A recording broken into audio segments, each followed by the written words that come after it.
Good day, this is Pastor Dominique from Evander Revival Center. Welcome to this live broadcast where I'll be sharing God's Word with you. Today I want to speak about an encounter in the storm. Do you need God to come and move in your life? Are you busy going through difficult circumstances? You've got a lot of questions and you need an answer? Well, what I'm going to teach today from the scripture is going to be very helpful to you. Maybe you know somebody that needs encouragement from the scripture. Take the time to share this word with them. It can bless them and give them the insight and the proper perspective they need from the Bible.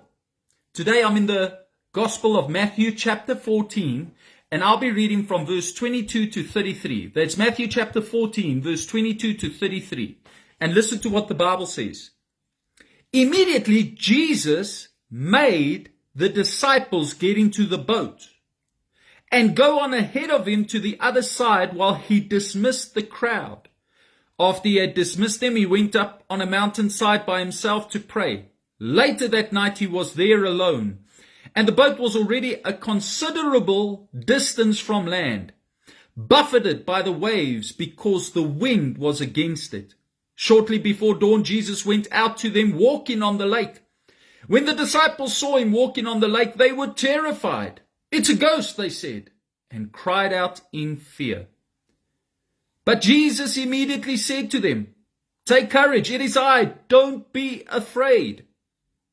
"Lord, if it's you," Peter replied, "tell me to come to you on the water."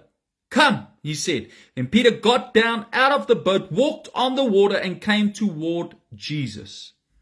But when he saw the wind, he was terrified, and he began to sink. He cried out, "Lord, save me." Immediately Jesus reached out his hand, caught him. "You of little faith," he said, "why did you doubt?" And when they climbed into the boat, the wind died down. Then those who were in the boat worshipped him, saying, "Truly, you are the Son of God." I want to give you a thought as I go into the scripture and I begin to unpack it. When you go to church, I want to encourage you. Don't go to church looking for information. Go to church to receive revelation. There are those that go to church and they hope that they get a good sermon. They get a good message. Something that can maybe uplift them, encourage them. And that is good and well. But more than that, you need revelation for the season, for the moment that you are in this life. You need revelation. Because when you are going through difficulty, nice information will not help. What you need is revelation. Revelation is when God's word speaks to your spirit. It goes beyond your ears. It goes into your spirit. And you know what God is saying to you in that moment. I like to say every sermon can be a life lesson for me and for my loved ones, if I'm willing to receive what God wants to say. When I go to church and if I have to sit in a service and listen to another preacher minister the word, I don't go to just get information. I go to get revelation. I ask, Holy Spirit, what do you want to say through this person? And not just, what do you want to say through this person? Help me to apply what I hear, make it applicable, make it practical, and not just that help me to teach it to other people. You know, I've realized that sometimes God will minister to us in our situation, and sometimes God gives us a revelation, an encouragement, because he knows we're going to encounter somebody else that might need that revelation. That's why if you're open-minded to the teaching and the ministry of God's word, not only will you receive something, but you will know that the Holy Spirit is giving you a download so that you can be a blessing to somebody else. Who knows? You might go this Sunday, sit in the church, receive a word, walk out, and it might not seem at that moment if it's applicable to you, But you might encounter somebody at work, at school. You might encounter somebody that needs that revelation, and God is equipping you to go and make it relevant to somebody else, to teach them what God is doing in this moment of their lives. Now, there are 3 phases of life, and every single one of us are going through one of these 3 phases. We either busy entering into a storm. Okay? A storm is a trial, it's tribulation. A storm is difficulty. A storm is opposition. A storm is a situation that seemingly comes against us to overwhelm us. So if I speak about storms, that's what I'm speaking about. And the first phase of life is we are about to enter into a storm. The second phase of life is you're in the middle of a storm. And the third phase of life is you're busy exiting a storm. And every single one of us, regardless of background, regardless of circumstances, regardless of who we are, all of us are either in one of those 3 phases of life. And when God's word comes to us, God's word in every phase has got a purpose. If you are busy entering into a storm, God gives you word because He's preparing you for what's going to take place. He's busy equipping you for what's coming.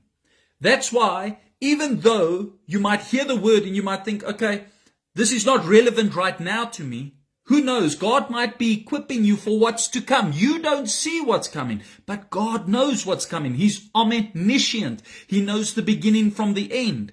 He's God. So in His love, He equips us. He gives us the revelation we need before the problem comes. The second phase of life, God gives us revelation for the storm while we're in the middle of the storm. So we can then understand why. What's the purpose? Because a lot of times you're going through a storm and then when you receive a word, it's almost as if the light goes on and you realize, okay, now I understand. I understand.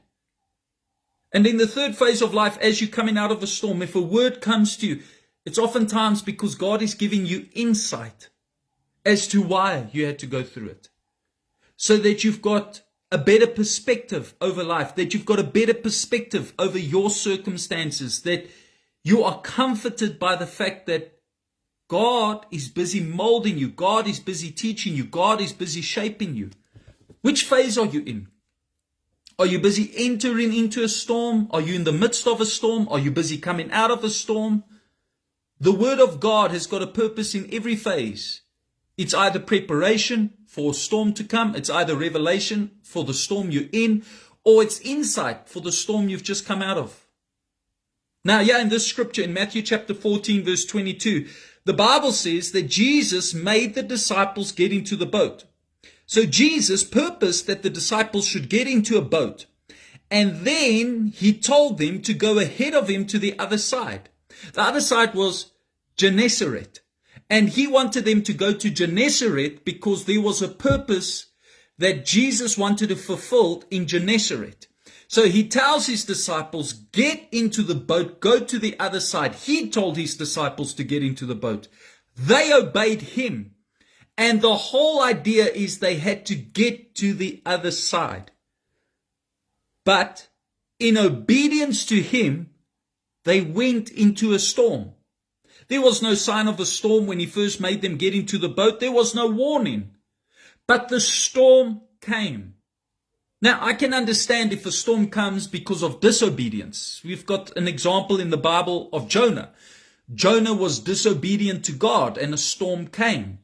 And I believe there are storms of disobedience. We cause these storms through our actions, through our words, through our approach, what we do, what we say.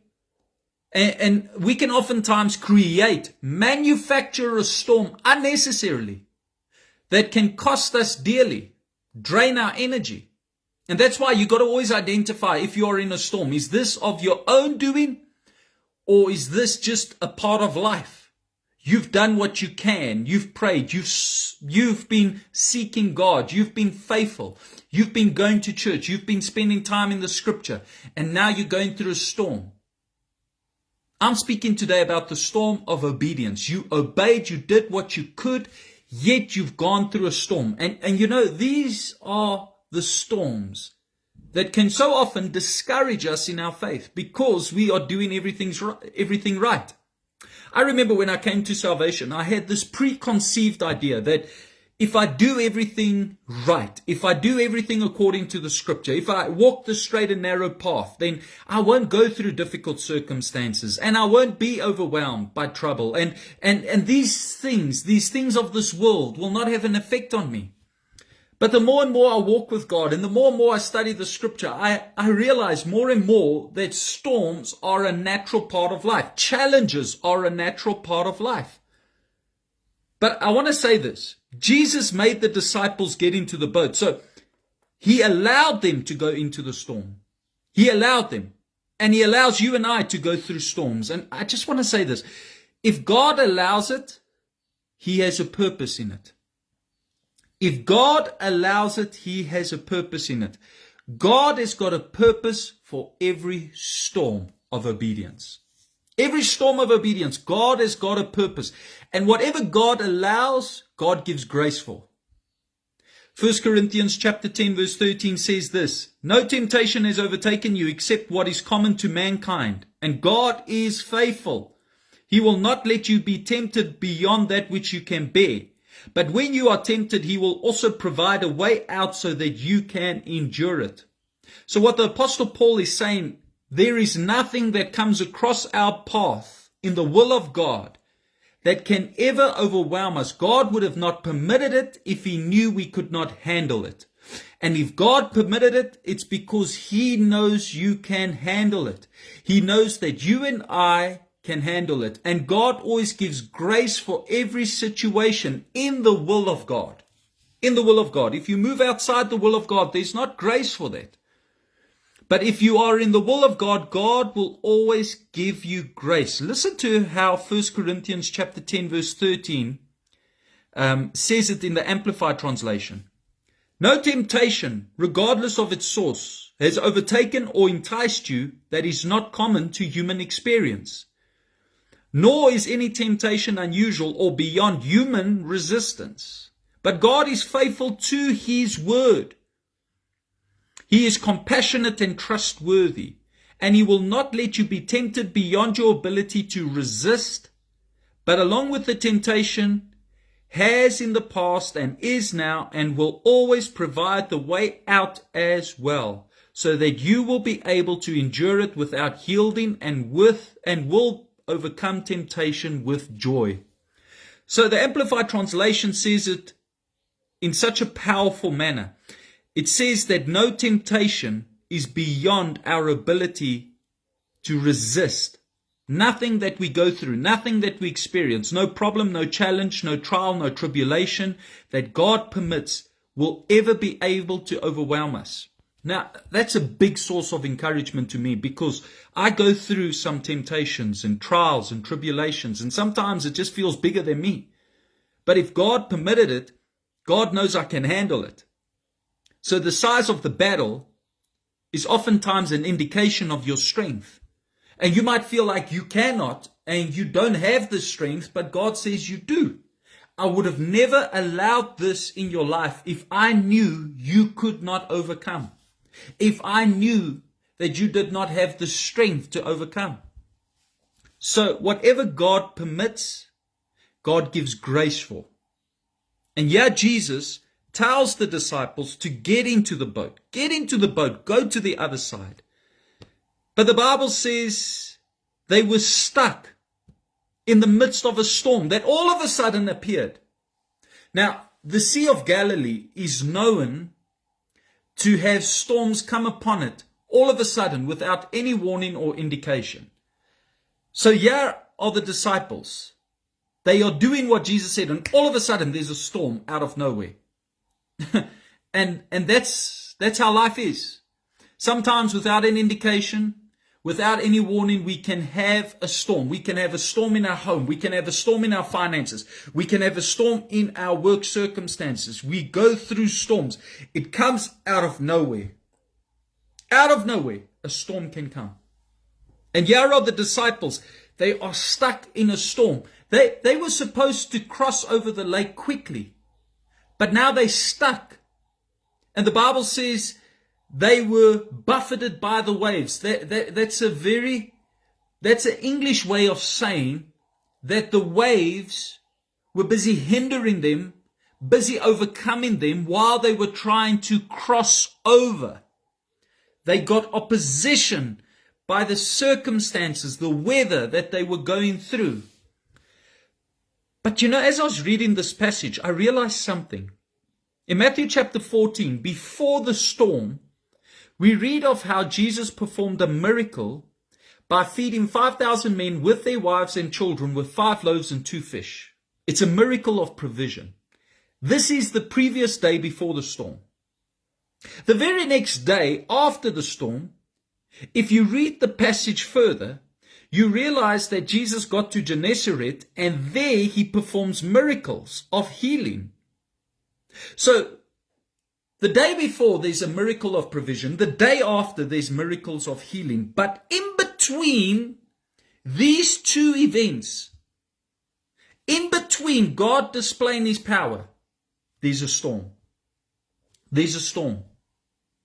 And it got me thinking, that's how ministry is sometimes. One day you're busy and you see the power of God. You get a testimony of what God's doing. The next day you see again what God's doing. But it's in that in-between moment that you've got a storm. And it's in the storm where there were no crowds. It's in the storm where they were in a dark place. When the miracle of provision took place, the crowds were there. The sun was shining. It was a beautiful, beautiful display of God's glory. The next day, the crowds were back.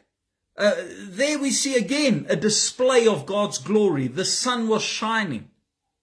But it's that in-between place where the disciples in this passage of scripture are busy wrestling, trying to just survive, trying just to make it to the other side. They're busy rowing, and their energy is being drained from them. These are experienced fishermen. They would have been very familiar with the Sea of Galilee and the weather that comes upon it. So these experienced fishermen, for them not to get to the other side, but rather get stuck in the middle of the storm, tells you how severe the storm was. And they're stuck. They're stuck. I wonder if you know what it's like to be stuck in life. In a dark place where it's lonely, where the crowds aren't always around, where there's no friends, where there's no companions, where your acquaintances become quiet. I wonder if you know what it's like to be in a dark place and the circumstances are speaking to you in a very, very boisterous and loud manner. I wonder if you've ever been there. You know that God can provide, and you know that God will heal, and you know that God can do a miracle, but you're stuck in a storm and you just don't know if God is with you. You just don't know if you're going to make it. I wonder if you've ever been in that in-between place between miracles.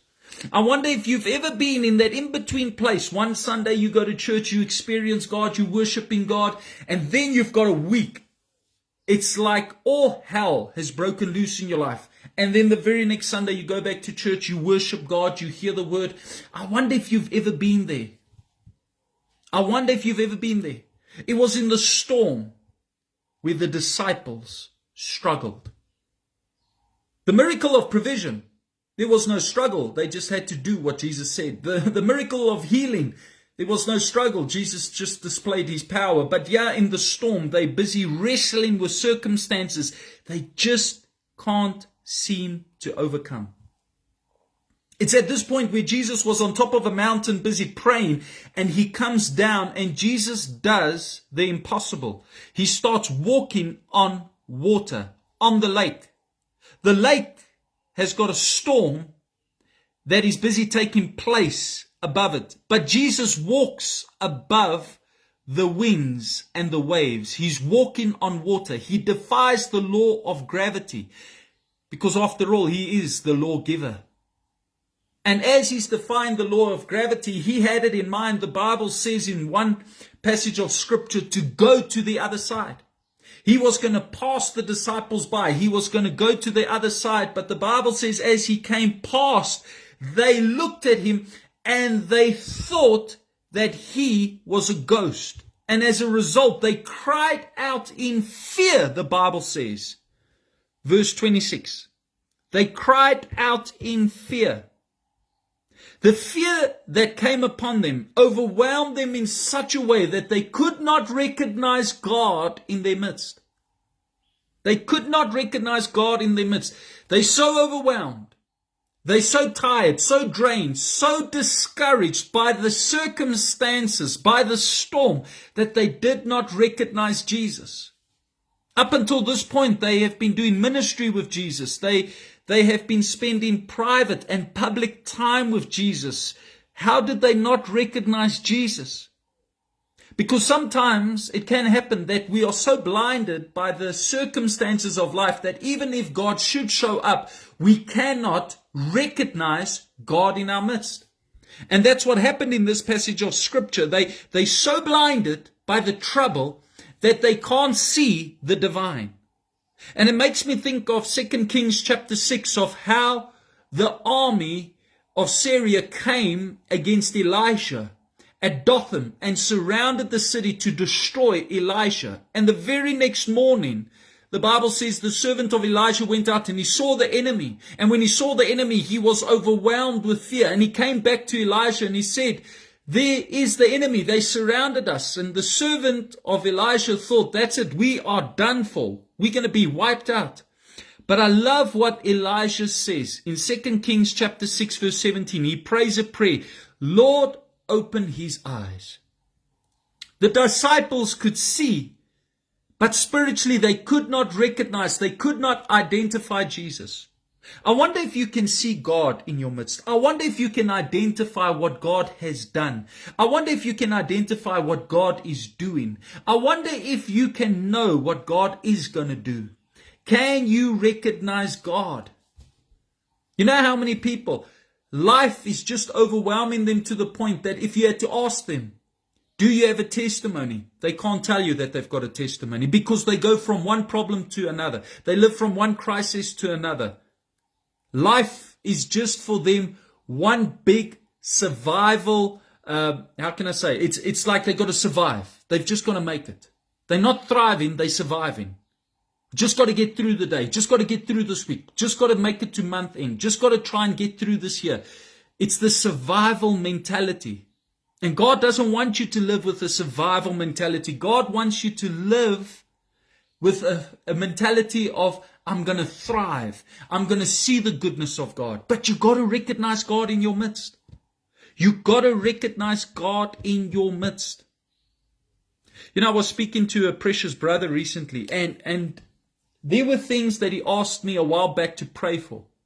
And we prayed for these things, and God gave breakthrough. And when I was speaking to him recently, he was so discouraged in his faith and he doesn't know if it helps to pray. And then I said, okay, but wait a minute.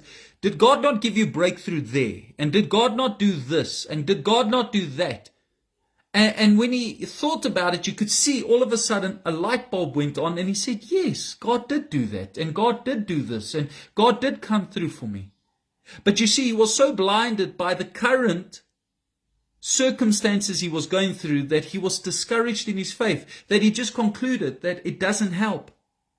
He was blinded by the trouble. The disciples could not recognize Jesus because they blinded by the trouble. They overwhelmed by the trouble. And I wonder if you are there. Fear can blind us to see the divine, to recognize Jesus. The Bible says Jesus immediately, when they saw him and thought it was a ghost, the Bible says in verse 27, but Jesus immediately said to them, take courage, it is I, don't be afraid. Jesus, in the midst of fear, in the midst of panic, in the midst of a storm, preaches courage. Why? Because discouragement was a reality for the disciples. He would have never said, take courage, if they weren't first discouraged. And I wonder if you are discouraged today. Discouragement is a battle that we all face. It's a battle that you can't fight with guns and knives. It's a battle that we have to all face from time to time. And it's a battle that you can only win in the Spirit. Jesus comes and he preaches and he ministers a word and he says to them, take courage. It is I. It's me. Don't be afraid. And I want to say today, I feel it in my spirit. God is speaking prophetically to somebody. And he's saying to you right now, take courage. It is I. Don't be afraid. Don't be afraid. Now, I'm thinking to myself, if I was a disciple and I was in the boat and we were busy going nowhere and we got stuck in the storm and we are busy being overwhelmed by this storm, and Jesus says, take courage, it is I, don't be afraid. I would think to myself, okay, the reality says one thing, but God, you are saying something else. Jesus, you're saying something else.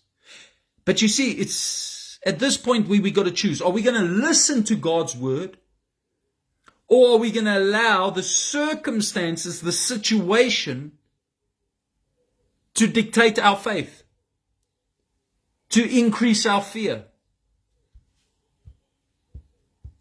The Bible says Peter cried out and he said, Lord, if it's you, tell me to come to you and I'll come. And Jesus just gives him one word. He says, come. One word from Jesus. The Bible says that Peter got out of the boat and started walking on the water and came to Jesus. This is a miracle. This is a supernatural miracle. Just a few moments earlier, Peter was fearing for his life. Now, because he received one word, come, he walks on that word, and now he's living above the circumstances of life. Oh, I want to tell you, what we need oftentimes is not more money, it's not better friends, it's not better connections. What we need sometimes is just a word. I just need a word. Because I don't mind going through difficulty if I know there's a purpose in it. But there's nothing worse than going through something. There's nothing worse than spending my energy, my time, my money, and it all be for nothing. I want to know that there's a purpose. I want to know that there's a plan. And if I can receive a word, it can be encouragement to me to keep moving forward. Just give me a word, Lord. Just give me a word.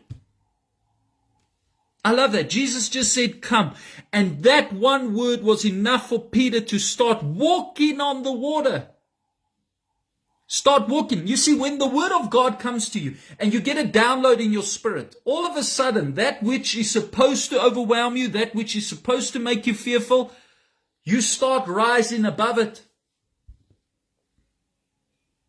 But the Bible says something happened. The Bible says that when Peter, verse 30, saw the wind. I thought maybe this translation didn't say it right, because how do you see the wind? So I went and looked at other translations, and a majority of translations says he saw the wind. He saw the wind. He saw the wind. He looked and he saw the wind. And then I read it in the Amplified translation, and it says it like this: when he saw the wind and the effects thereof. He saw the effects of the wind. He saw that it's got the potential to make him drown, to make him sink. It did not yet happen. But because of what might be, he became scared. Because of what might take place, he became overwhelmed. When he saw the wind, the Bible says he began to sink. When he saw the wind. When he took his eyes off Jesus and he put his eyes on the wind, all of a sudden he began to sink.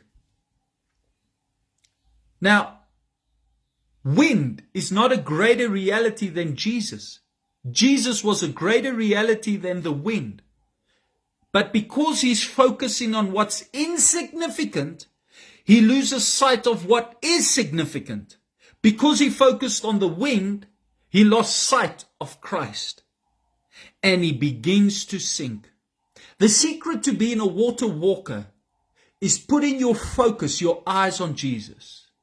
But if you're going to be a sinker in life, it starts with you focusing on your circumstances. What are you focused on? Because what you focused on is going to determine if you're going to see the power of God, if you're going to experience the supernatural power of God, or if you're going to be overwhelmed by the situation, the trouble, the challenge, the circumstances.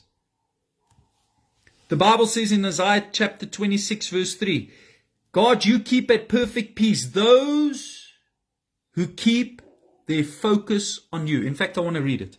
It's a powerful passage of scripture. Isaiah 26 verse 3. This really blessed me. Listen to this. Isaiah 26 verse 3. You will guard him and keep him in perfect and constant peace, whose mind, both in its inclination and its character, is stayed on you. Because he commits himself to you, leans on you, and hopes confidently in you. In this passage of scripture, we read of how Isaiah writes, if we've got our focus on God, there's perfect peace. I love the fact that he says, he who has his mind on you, you will keep him at perfect peace. It doesn't say God will take away all the difficulty and God will remove the storm. He says, no, God will give us peace in spite of what we're going through. Peter lost focus because he looked at what was insignificant. I wonder if you feel like you're sinking today. I've come to encourage you. Put your focus on Christ. That's the key to peace in the midst of a storm. How do you do that? Spend time in the Word. Number one. You will never be able to have strong faith unless you have a strong, consistent devotion to God's Word. Number two, pray. Spend time talking to God. The more I pray, the more at peace I am. Number three, spend time fellowshipping with other saints. Get into a church. Get into a cell group. There's something awesome that happens when you've got a support group for your faith. Number four, get involved. Do something. Live out your talents, your gifts. You have not been called just to receive, but you've been called to give. When you start doing that, getting into God's Word, praying, getting into fellowship and living out your calling, what begins to happen is a peace comes upon your life. It's not rocket science. It's just as simple as just making Christ the center of your life. Making Him the priority, seeking Him first, spending time in prayer first thing every day, spending time in the Word first thing every day, going to church first day of the week, getting into the presence of God. The Bible says he started to sink and he cried out to Jesus and he said, Lord, save me. And I love the word that's used in this translation, in the New International Version. The Bible says in verse 31, immediately, Jesus reached out his hand and caught him. Immediately. Jesus didn't stand there and say, okay, drown a little bit because you've been so full of unbelief. You've allowed doubt into your heart. So I'm going to let you drown so I can teach you a lesson. No, that's not the heart of God. But yet that's how so many people see God. The Bible says immediately Jesus reached out his hand. Immediately. And caught him. And today if you cry out to God, He's immediately there to help you. This is a picture of prayer. When we're going through something, when we're experiencing trouble, when things are overwhelming us, when our heart is broken, when we are disappointed, when we cry out to Him, immediately He's there. Immediately. He's close to the brokenhearted. And He says something to Peter. Listen to this. He says, you of little faith, why did you doubt? You of little faith, why did you doubt? Doubt speaks to two minds. You've got two minds. You believe, but you don't believe. You trust, but you don't trust.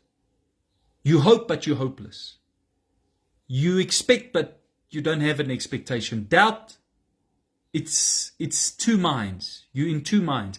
And this is what causes us to fall into unbelief. Somewhere we've got to make a decision. I'm going to believe God regardless. Even if I don't see evidence of my faith right now, even if I don't see fruit of what I'm believing God for, I'm going to believe God right now. Why did you doubt? You of little faith. You see, Jesus doesn't speak about the storm. He doesn't say to Peter, the storm it's rough. It's crazy out here, Peter. No wonder. No wonder, Peter, you're overwhelmed. He doesn't say one word about the storm in that moment, but speaks to the faith that Peter has. And he says, why you got such little faith? You see, the key to every storm is faith. The key to every storm is faith. If I read this passage of scripture correctly, the Bible says he spoke to him, and verse 32 says, and when they climbed into the boat, the wind died down. When they climbed into the boat. So, yes, Peter, he climbs out of the boat, he walks to Jesus, he notices the winds, he begins to sink, cries out to Jesus. Jesus immediately pulls him up, but the storm didn't stop. The storm was still raging. And while the storm is raging, on top of the water, in the middle of the storm, Jesus is having a conversation with Peter, and he's speaking to him about faith. And God is speaking to you today in the midst of your storm about faith. Just trust God. Just believe. Hebrews chapter 11 verse 1. Now faith is the substance of things hoped for, the evidence of things not yet seen. You know in your heart God can. You know in your heart God will. But you also know in your heart God is with me. You don't have evidence for it, but you know. You know. You know, I've learned more about faith having children. And the more I spend time with my children, I see so many demonstrations, examples of faith. If I tell my child, tomorrow I will come back home after I go to town and I will bring you a chocolate, guess what? My child has got so much faith in my word that when I walk into the door the next day, they want that chocolate because they have got an expectation that I will do what I say. And we need a childlike faith that God will do what he says. Jesus encountered Peter in the midst of the storm. The storm became a sanctuary. And God wants to turn your storm into a sanctuary. God wants to turn your storm into a place of worship and revelation. There's two reasons, according to this passage of scripture, why Jesus encounters us. Why God encounters us in a storm. He doesn't just encounter you at the church. He doesn't just encounter you at the crusade. He encounters you in the midst of the pain, the suffering, the hurt, the turmoil. That's where he wants to encounter you because that's where I need him the most. That's where you need him the most. I can go to church, I can experience him, it's wonderful, but where I need him is when I'm going through trouble between Monday and Saturday, where things don't make sense, when situations are unfair, when I've got opposition. That's where I need him. I need to encounter him in a storm, in my storm. There's two reasons why he encounters us in the storm. Number one, it's to change us before he changes it. God's going to first change you before he changes your storm. Throughout scripture, we see that. God does not change the situation first before he changes the person. God is more interested in changing me than he is in changing my storm. We come to church, we come to Christ, we cry out to God, hoping that God will turn the situation around. But God is saying today, no, I'm going to first change you, then I change it. Why? Because this is going to happen again. It's going to occur again. And I want you to have a resilience. I want you to have a determination. I want you to have, a resistance in the spirit against the circumstances of life, that when it comes, it just doesn't overwhelm you anymore. How many times have you been overwhelmed in the past by something? You got through it, God carried you through it, and now a similar situation wouldn't overwhelm you anymore. Why? Because God matured you. God changed you. The second reason why God encounters us in the midst of the storm is to reveal himself to us. There is a facet of God that you can see that you would not see if it weren't for the storm, if it weren't for the problem, if it weren't for the trouble. The Bible says in verse 33, when Jesus climbed in the boat and the storm stopped, then those who were in the boat worshipped him, saying, truly you are the Son of God. Truly you are the Son of God. The miracle of provision did not have that effect on them. The miracle of healing did not have that effect on them. But it was the storm in a dark and lonely place that gave them the revelation that he is the Son of God. You see, it's when God comes through for us that we see that God can and that God will not abandon us. So number one, God encounters us in the storm. Number one, to change us before he changes it. And number two, to reveal himself unto us in the middle of the storm. So today I want to encourage you. No matter what you're going through right now, he's there with you. He's there and he's for you. And this storm was never meant to overwhelm you. But rather, God has got a purpose in the storm. And he wants to encounter you in the midst of the storm. And while we are busy trying to wish the storm away, God says, no. I'm going to use the storm. And when I'm done, I'm going to get glory out of your storm. I'm going to turn your storm into a sanctuary for my glory. And I'm going to speak and minister to you in the midst of your pain, your suffering, your struggle, your hurt. And when all is said and done, you're going to come out stronger. You're going to have more faith. You're going to be more resilient. You're going to have an inner strength that you would have not got any other way. I leave you with that thought today. There's a purpose in your storm. God wants to encounter you. God wants to encounter you right there. Let us pray. Father, I thank you for this word that I could preach and minister to your children. Thank you, Lord, for this word. And I pray, Lord, for every person right now that's in a storm. I pray right now, Lord, that you would give them revelation in this moment, understanding of what is taking place and why it's taking place. For those of us that are about to enter into a storm, Lord, prepare our hearts with this word and help us to apply this word at the right time. For those of us coming out of a storm, I thank you, Lord, that you are giving us insight, a knowing, and Lord, an understanding, wisdom for why.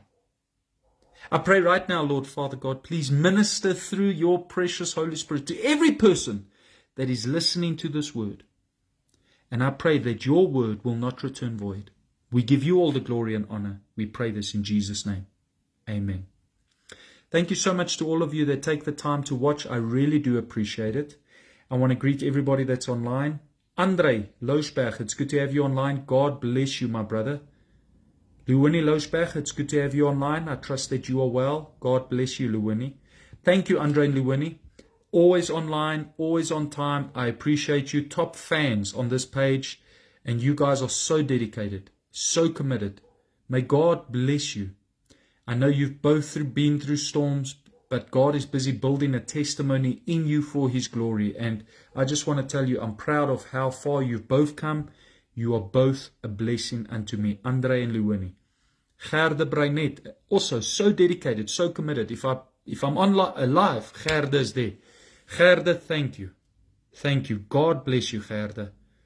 May you have a blessed week, Gerda. May God make his face to shine down upon you. May the goodness of God surround you. I appreciate you, Gerda. Thank you for being a faithful follower on Facebook, and may you just be blessed and go from glory to glory. For my beautiful, precious wife, thank you so much for taking the time to watch. I love you. Thank you so much that you listen to your husband. And may you just be as blessed. You are my biggest supporter and my biggest fan.